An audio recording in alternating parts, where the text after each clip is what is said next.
moves. He's in the top 12, the SEC in scoring, top 16 in assists. Opening tap control by LSU. Underway in Baton Rouge, and here comes Jalen.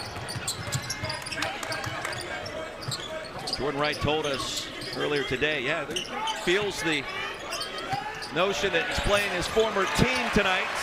Derek Val graduate from that school. Then you face that school the next season as a member of another team in the same conference. Well, not only are you facing that school, but you're really facing two of your best buds. Ezra Mignon and Tyron Lawrence are still tight with Jordan. Jordan Wright has really flourished coming home, basically coming back to Baton Rouge.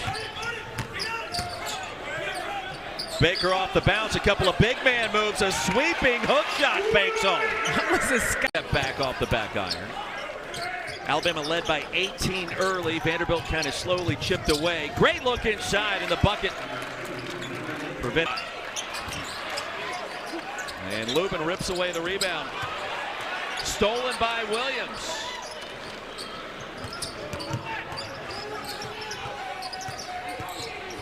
Tell the main focus on the defensive scouting report is you got to guard Jordan.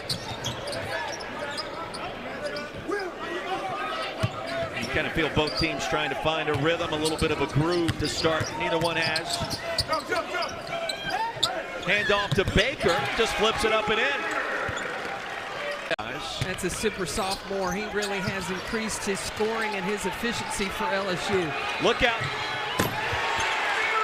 LSU with a 4-pointer. Here's a steal. Hannibal just checked in. He'll get it back, lay it up and in. LSU with its largest lead.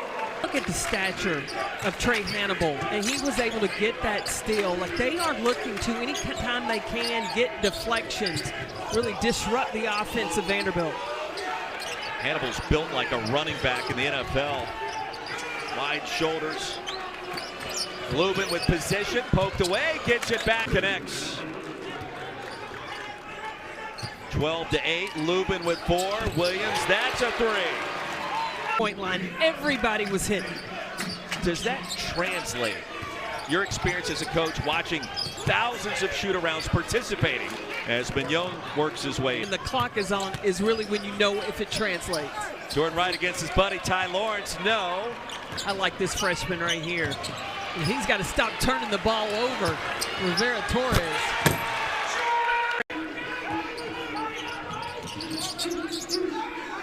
Rivera Torres, you mentioned his game. He thought about the 3. What do you like specifically? How about that? His confidence to score. In that Alabama game, in that second half, Rivera Torres just took over. He was like, give me the ball, run the offense through me. Well, Baker wants to run the offense here, connects again. And a strong. Predictable that you love in watching every game. Cook inside, penetrating, and finishes. Because the players demonstrated what they are capable of doing. Now can they put that together and do it night in and night out? Guys back in the studio, we're talking about Auburn and Texas A&M tonight. How about the Tigers from the Plains and that road win at Bud Walton? That's a 3 from the corner, Rivera Torres. Rivera Torres hit that first shot. Look for him to get going. You can feel his energy. Paul Lewis drains a 3. When it's not out of a timeout, when it's within the flow of the game.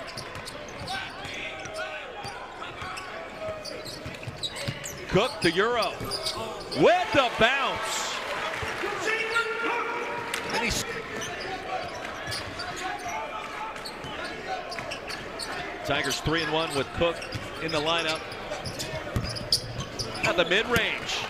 Here it is. And Taylor is another one of those players that Jerry Stackhouse expects to get more scoring from. He's got to hit those kind of buckets. Cook! That's all net. To get that kind of call. A moment ago, we had 8 substitutions waiting to check in. 4 for both sides. Now we have 6, including 4 for the Bayou Bengals.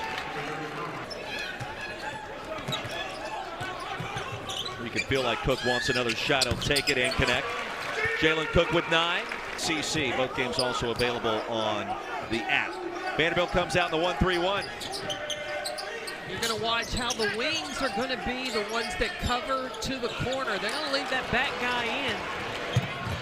And Tyron Lawrence coast to coast. You know what I mean? I've been at practice, and Sackhouse will get out there sometimes, but only on the offensive end. He's not playing any defense. Big possession for the Doors. 10 to shoot. Lubin goes to work on Baker. Baker the block. Lubin gets it back. More of give it up and get it back type of options within the offense. Little give and go for Ezra Mignon. Yeah, running off ball screens, handoffs. How about Jalen Reed inside? Get the ball up to one of your bigs and let Mignon use his speed going off handoffs. Baker thought about the three. The handoff to Mike Williams. A left-handed delivery and a chance for three. Tonight his 13th start. Mignon just picked up his third personal, so that's a developing story. Lewis had a three in the first half. Hands it off to Taylor here from down. And pretty much he's been the only rebounder inside for the black and gold. Shot clock at 4. Taylor buries a three. And a big moment. Well, how many opportunities was that with Carter Lang? It felt like he had about 7 offensive rebounds on that possession. I mean, even if he didn't pull down the rebound, he tapped it and kept the ball alive. Jordan Wright says thank you. Wright probing. Not sure if the shot was rejected that way or if that was a pass. It ends up being a three for LSU and Tyrell Ward. To be tuned in for just to see everything that surrounds it, and then actually what happens on the floor with the additions of Haley Van Lith and what Don Staley's team looks like this year. They'll lock you down defensively. They can score in transition. Tyron Lawrence, speaking of scoring. A little drought until the very last game of the regular season where they beat Vanderbilt. And Matt McMahon said he didn't want to repeat that. He didn't like us bringing that up. And maybe for the first time you kind of start to see and understand what this team this year can be capable of and what long-term this thing is supposed to look at for Rivera Torres. Kind of a long-winded way to get to that point, but it's something to think about. Hannibal, a great cut. Postseason will be here before you know it. Vanderbilt's using a lot of time in that shot clock before they find a shot. Mignon mid-range, splashes them. Back-to-back stops together. This 1-3-1 was a spark for them in the first half.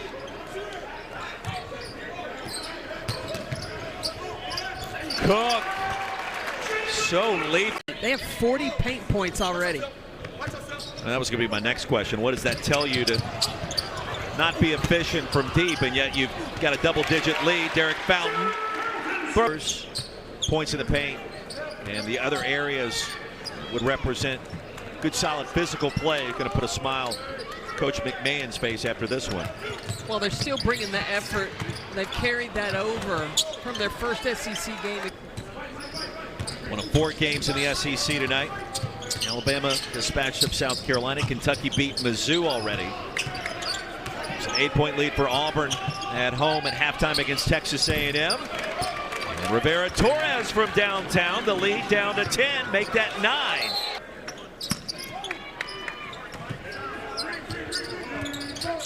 Mignon split the double team, lays it up and in, and a brand new ball game, and the lead back to 9.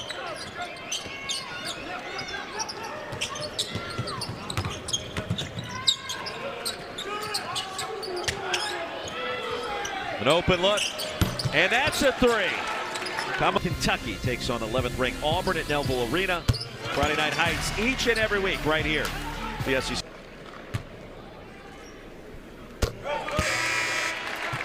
I suspect LSU now going to just continue to bring the full court pressure. Got a good laugh.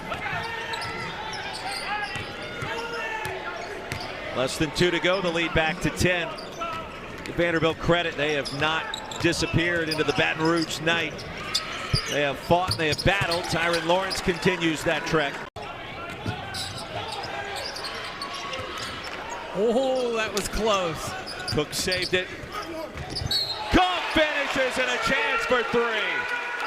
So strong at the... And to allow him to play, and it wasn't a matter of Jalen Cook having to get ready. He already was ready. He was already practicing and preparing to be able to play.